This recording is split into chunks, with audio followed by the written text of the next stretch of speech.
Carl Gustav Jung interpreta las imágenes míticas de los pueblos primitivos como arquetipos que jalonan la evolución de su conciencia. De ellas se vale el inconsciente colectivo para expresar el bien y el mal, la alegría y la pena, la vida y la muerte. Por lo que a mí respecta, confieso que no encuentro en la psicología suficiente base para poder explicar satisfactoriamente el carácter unánime y universal de estas fábulas. Sin duda han sido brillantes las investigaciones de dicha ciencia sobre la psique, de ahí precisamente su nombre, y sus métodos acertados, pero no es posible aplicarlos allí donde existen realidades que exigen una interpretación exacta. Para mí los mitos son las tradiciones más antiguas de la historia humana, crónicas de algo que en un pasado remoto fue real. Estas tradiciones florecieron a veces en forma bella y singular. Ahí tenemos, por ejemplo, la epopeya babilónica de Etana, procedente en su mayor parte de la biblioteca de ladrillos del rey asirio Asurbanipal. El verdadero origen del poema se desconoce, aunque algunos de sus pasajes aparecen en otra epopeya mucho más antigua, la de Gilgamesh, escrita en acadio. Los sumerios comenzaron a tomar nota de su pasado ya 2300 años antes de nuestra era. De modo parecido a Enkidu, héroe de la epopeya de Gilgamesh, transportado sobre la tierra por un dios, Etana flota a su vez por los aires. He aquí los fragmentos esenciales de este relato épico. Díjole el águila a él, a Etana: amigo mío, te llevaré hasta lo más alto del cielo. Coloca tu pecho sobre mi pecho, pon tus manos sobre las penas de mis alas y tus caderas sobre mis flancos. Después de elevarse durante un rato, habla el águila a Etana: mira, amigo mío, ¿qué ha sido de la tierra? Observa el mar bordeando la montaña del mundo. La tierra me parece un monte y el mar es como un río. Pasado algún tiempo más en su vuelo hacia las alturas, díjole el águila a él, a Etana: mira, amigo mío, ¿qué ha sido de la tierra? La tierra me parece como un plantío de árboles. El águila, Dios, se eleva cada vez más con Etana y repetidamente interpela al Hijo de los Hombres, invitándole a que mire hacia abajo y diga lo que ve. Por fin la tierra ya solo se percibe tan grande como una choza y el ancho mar se hace insignificante como un cortil. La última etapa de este reportaje del espacio, probablemente el más antiguo que conocemos, no deja de ser fascinante. Amigo mío, mira allá abajo y dime qué ha sido de la tierra. La tierra es ya del tamaño de un pastel y el ancho mar no es mayor que una canasta de pan. Y aún lo subió más alto y le dijo: amigo mío, mira allá abajo cómo ha desaparecido la tierra. Ya miro y veo cómo ha desaparecido la tierra, y mis ojos no se sacían ya en el ancho mar. Amiga mía, no quiero subir al cielo, detente para que pueda yo volver a la tierra.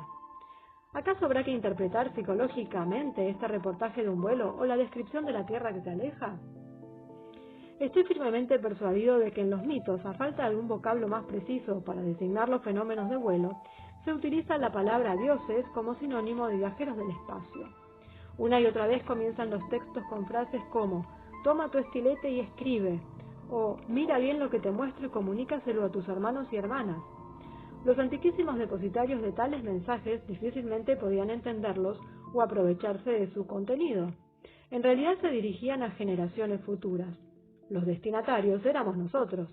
Con los conocimientos que poseemos sobre viajes espaciales y con los que nos procuran las fotos tomadas por nuestros satélites, estamos ya capacitados para reconocer los hechos a que aluden tales relatos. Sabemos el aspecto que ofrece nuestro planeta visto desde gran altura. El símil de la masa y el dornajo con que en el poema de Gilgamesh se describe la Tierra contemplada desde lejos, nos dice a las claras lo que aquellos antiguos astronautas veían. Fábulas, leyendas, mitos y sagradas escrituras están preñadas de verdades, de hechos reales. A nosotros toca desbrozar esas tradiciones y limpiarlas de sus elementos fantásticos para intentar llegar hasta su entraña misma. Cuando lo hayamos conseguido, tendremos en nuestras manos la verdadera protohistoria de la humanidad. A todo el mundo debiera interesar esta investigación, ya que la pregunta ¿de dónde venimos, a dónde vamos?, concierne y acucia a todos los pueblos de la Tierra. En la mitología se habla de seres que transitan por el espacio desde tiempos inmemoriales. Los nombres de constelaciones como la Osa Mayor y la Osa Menor, el cisne, Hércules, el águila, la hidra y los 12 signos del zodíaco datan del tercer milenio antes de Cristo. Zeus, Júpiter en latín, Señor Supremo del Cielo, es llamado por Homero en el siglo VIII a.C., lanzador de rayos y dios tronante. En la mitología india, Rama y Bhima se remontan a lo más alto de las nubes, cabalgando sobre un rayo inmenso en medio de un terrible fragor. Asimismo, la tradición azteca refiere que Mixcoatl, la tronante serpiente de las nubes, desciende a la tierra al cuarto día de la creación y engendra hijos. Todavía hoy los indios canadienses hablan del Thunderbird, pájaro tronador, que en tiempos remotísimos visitó a sus antepasados viniendo directamente del cielo. Y finalmente Tane, el legendario dios de los maoríes de Nueva Zelanda, es también un dios tronante que con su rayo decide las batallas del universo. La explicación más corriente de estos mitos consiste en afirmar que nuestros primitivos antepasados imaginaban sus dioses personificando los fenómenos de la naturaleza: nubes y rayos, truenos y terremotos, erupciones volcánicas, el sol y las estrellas. Si observamos con detenimiento las pinturas rupestres que nos han dejado esos mismos antepasados, no podemos menos de ver, en mi opinión, que tales teorías nos conducen al más puro de los absurdos. Claro está que no vemos en los dioses fenómenos naturales estilizados, sino seres bien semejantes a hombres de carne y hueso.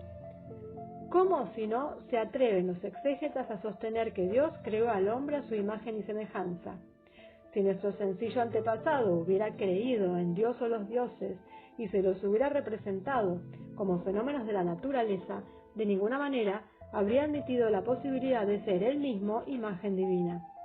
Pienso yo que no fueron los más ingenuos o estúpidos entre nuestros antepasados quienes, dominando el arte de la escritura, anotaron hace milenios las cosas que o bien experimentaron por sí mismos o bien les fueron comunicadas de primera mano. Es un hecho, y nadie lo negará, que los mitos y leyendas más antiguos de la humanidad hablan de dioses que vuelan por el cielo. Lo es también que todos los relatos de la creación afirman, con variantes diversas, que el hombre fue creado por los dioses a partir del cosmos, después que esos mismos dioses hubieron venido del cielo a la tierra. La historia de la creación no es ningún producto de fabricación casera. Según la tradición griega, Zeus tuvo que combatir al endriago Tifón antes de poder fundar un nuevo orden en el mundo. El dios de la guerra, Ares, Marte en latín, hijo de Zeus, aparece siempre acompañado de Fobos y Deimos, que simbolizaban respectivamente el miedo y el espanto. Los dos satélites del planeta Marte llevan hoy este mismo nombre, de Fobos y Deimos. Incluso la encantadora Afrodita, Venus en latín, hija de Zeus, no puede ofrecer al príncipe Adonis su seductora belleza encerrada en el cinturón hasta que finalice la batalla en el universo. En la leyenda de los isleños Tawakis del Mar del Sur, la hermosa doncella Hatay desciende del séptimo cielo a la tierra para pasar en esta sus noches con un hombre apuesto. El afortunado y bello mancebo nada sospecha del origen celeste de su compañera hasta el momento en que la deja encinta. Solo entonces, cuando el feliz acontecimiento llama a sus puertas, le descubre ella su condición de diosa y le dice que viene de las estrellas. No, los héroes divinos se comportan con demasiada naturalidad una vez que han alcanzado la tierra tras haber librado sus combates en el universo para poder ser meras encarnaciones de fenómenos físicos. Solo con representaciones gráficas de dioses que vuelan, escupen fuego, se posan sobre la tierra o copulan con los hombres, podrían llenarse volúmenes enteros, pues desde muy antiguos se hicieron retratos de los dioses mitológicos, ya pintándolos, ya grabándolos en la piedra. Es incalculable el número de figuras de seres que sostienen en sus manos curiosos instrumentos o utensilios. En los sellos de rodillo que usaban los sumerios, asirios y babilonios, surgen de continuo representaciones de sistemas solares extraños con sus correspondientes planetas. Los sellos de rodillo son una especie de cilindros grabados con los que los pueblos del Antiguo Oriente solían rubricar sus documentos. A mí no me sorprende que tales imágenes coincidan con el lenguaje cifrado de los textos primitivos, puesto que estos tienen su origen en una realidad.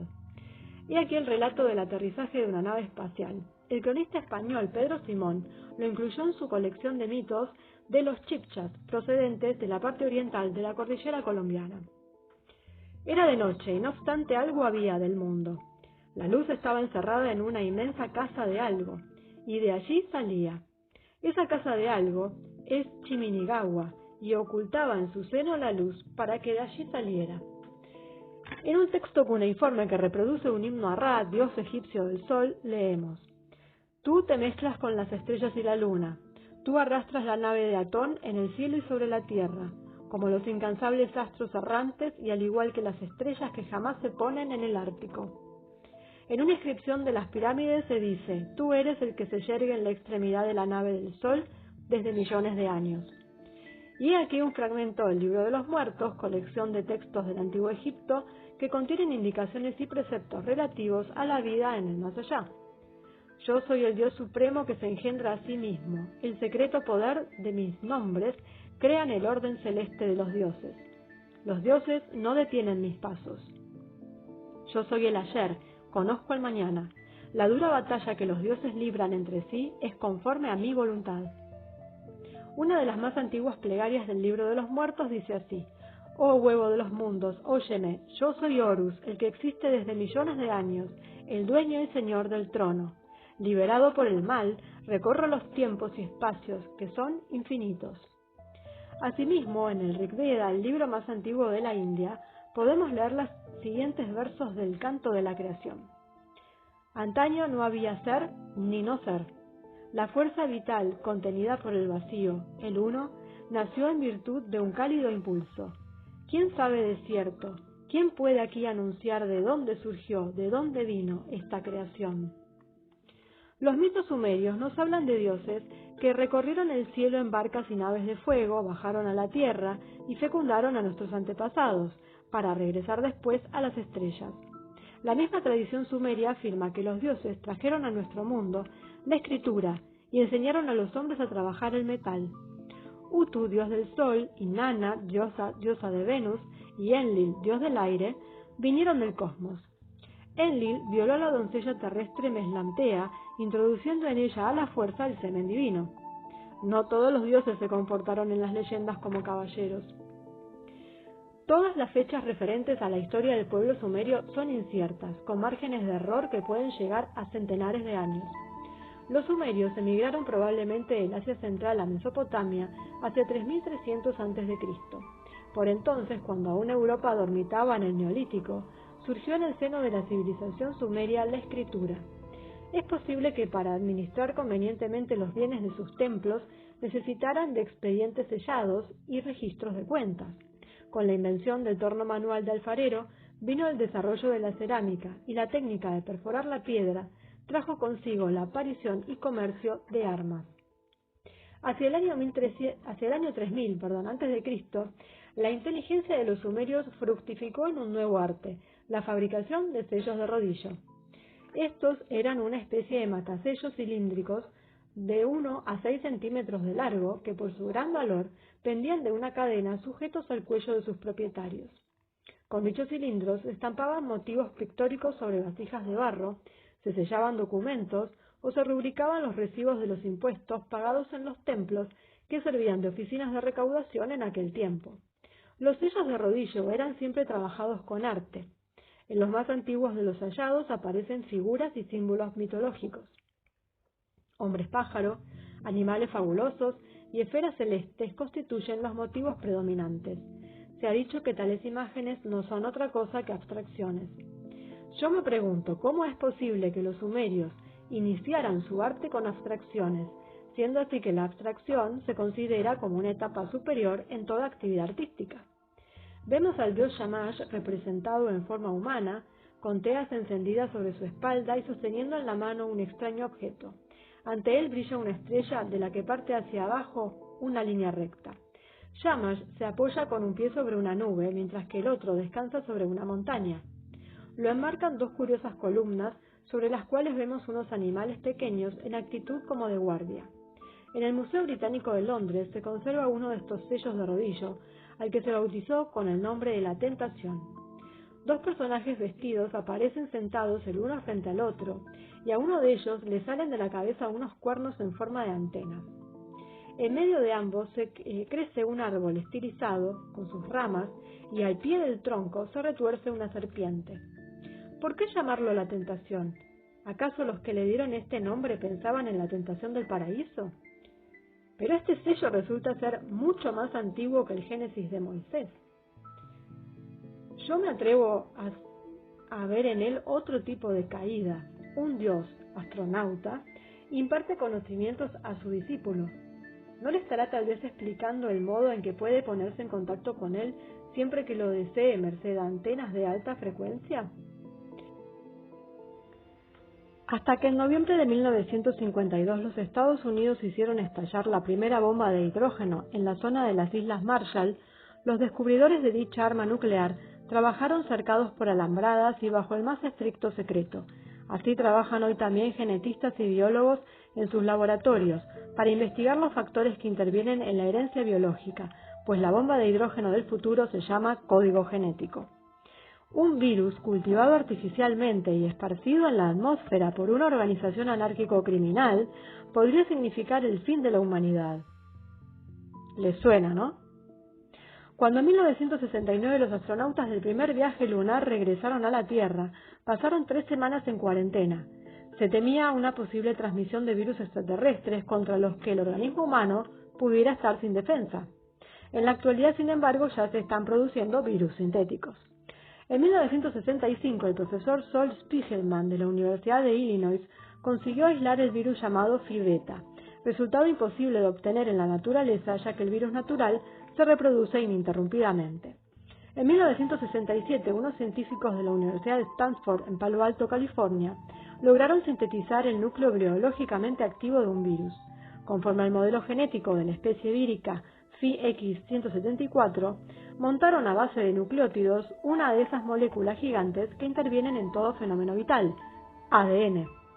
Los hombres de Palo Alto injertaron núcleos sintéticos de virus en células huéspedes. Los virus artificiales se desarrollaron allí con toda normalidad, obligando a sus huéspedes a producir millones de nuevos virus. Entretanto, el profesor Arthur Kornberg, premio Nobel, conseguía descifrar entre millares de combinaciones el código genético del virus FIX174. En los laboratorios de California se había podido fabricar vida. Según la definición clásica, sin embargo, un virus no es un ser vivo, al faltarle las características esenciales de la vida: transformación de materia y energía, es decir, un desarrollo.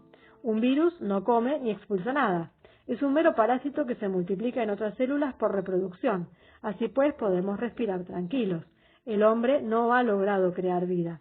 Gran error. En mayo de 1970, Har Gobind Khorana, de la Universidad de Wisconsin, asimismo titular del Premio Nobel, comunicó a la Federation of American Societies for Experimental Biology que le había sido posible producir un gen, elemento informador de herencia biológica. Su colega Salvador Luria declaraba: al menos teóricamente, el hombre hecho a medida se ha convertido en una realidad antes de lo que habíamos pensado. ¿Llegaremos algún día en la práctica a fabricar hombres a medida? Desde mediados del siglo XIX sabemos que la célula es portadora de todas las funciones vitales. Las células se reproducen a miles de millones por división. Cada una de ellas es un elemento constitutivo de la estructura total del organismo. Si se quisiera modificar habría que comenzar por sus unidades más simples, las células. De aquí precisamente han partido todos los grandes descubrimientos biológicos de nuestro tiempo.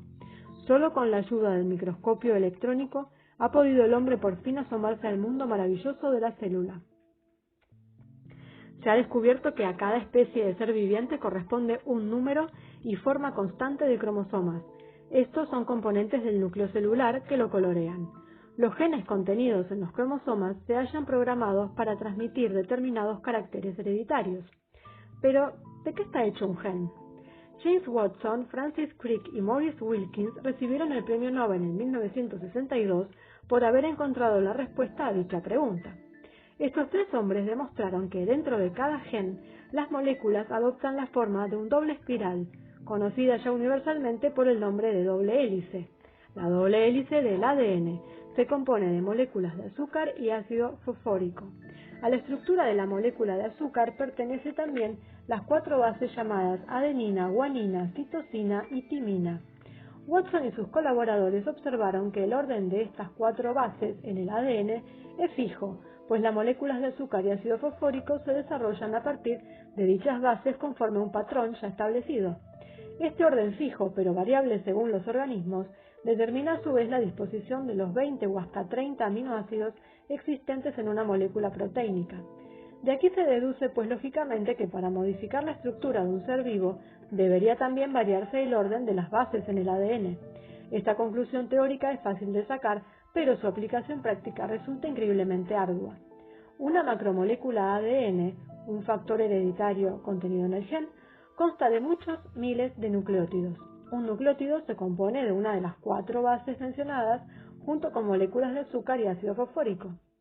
En un solo gameto o célula germinativa se contienen unos 1000 millones de bases de nucleótidos emparejadas y repartidas entre 46 cromosomas.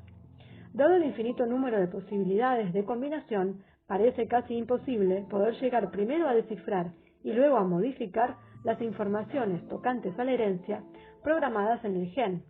A pesar de todo, estoy convencido de que los especialistas en genética molecular que trabajan hoy con el mismo ahínco con que antes lo hicieran los descubridores de la bomba de hidrógeno, lograrán en los próximos años descifrar el código genético de los organismos más sencillos y podrán en consecuencia modificarlos.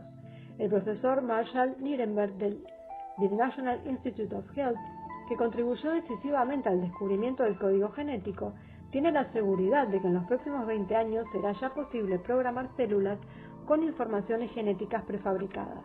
Una vez dado el primer paso, a saber, la modificación de organismos simples, no tardará en darse el segundo, que consistirá en introducir cambios genéticos en seres vivos de gran complejidad como el hombre.